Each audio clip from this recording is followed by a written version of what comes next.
Hello बच्चों, let's read the question. Two bodies of mass 1 kg and 3 kg have position vectors I cap plus 2j cap plus k cap and minus 3I cap minus 2j cap plus k cap respectively.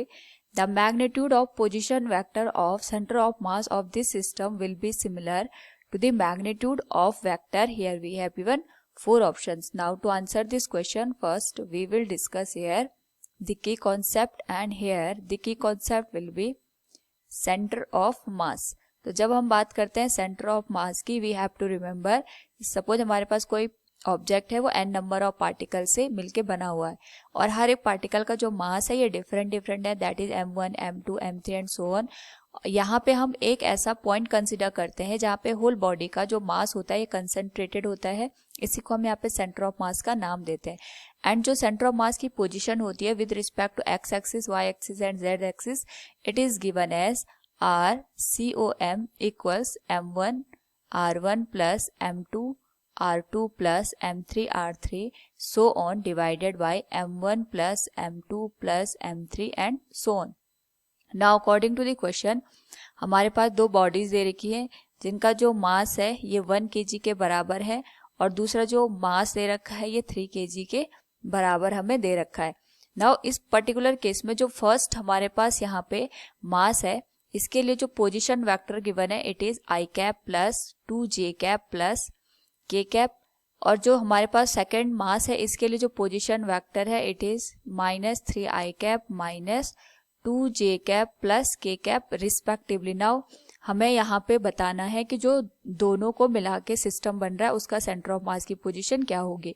वैसे हम यहाँ पे X axis, Y axis, Z axis तीनों के लिए अलग अलग भी कैलकुलेट करके इस क्वेश्चन को सॉल्व कर सकते हैं, but we will directly calculate the position of centre of mass, that will be RCOM, that can be given as M1 R1 plus M2 R2 plus divided by M1 plus M2। Now according to the question हमारे पास यहाँ पे जो centre of mass की position होगी we can calculate it. M1 की जो value है ये हमारे पास 1 kg के बराबर है।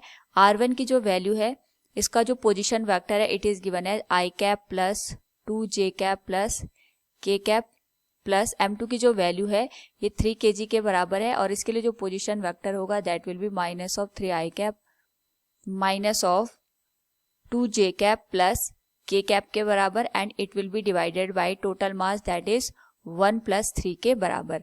नाउ यहाँ पे अगर हम सेंटर ऑफ मास की पोजीशन को पता करेंगे तो ये हो जाएगा I cap plus 2j cap plus k cap, और ये हो जाएगा हमारे पास यहाँ पे minus of 9I cap minus of 6j cap plus 3k cap, and it will be divided by 4।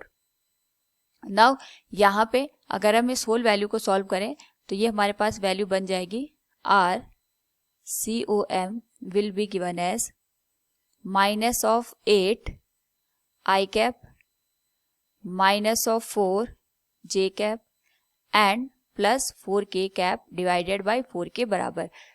इसको हम सिंप्लीफाई करके लिख सकते हैं minus of 2I cap minus of J cap plus K cap के बराबर। This will be the position of centre of mass of the two masses which having the mass of 1 kg and 3 kg, यानी हमारे पास जो 1 kg और 3 kg को मिला के system बनेगा उसका जो सेंटर ऑफ मास होगा उसकी जो पोजीशन होगी that will B minus of 2I cap minus of J cap plus K cap. Option D will be the right answer. Hope all you understood it. Thank you and best of luck.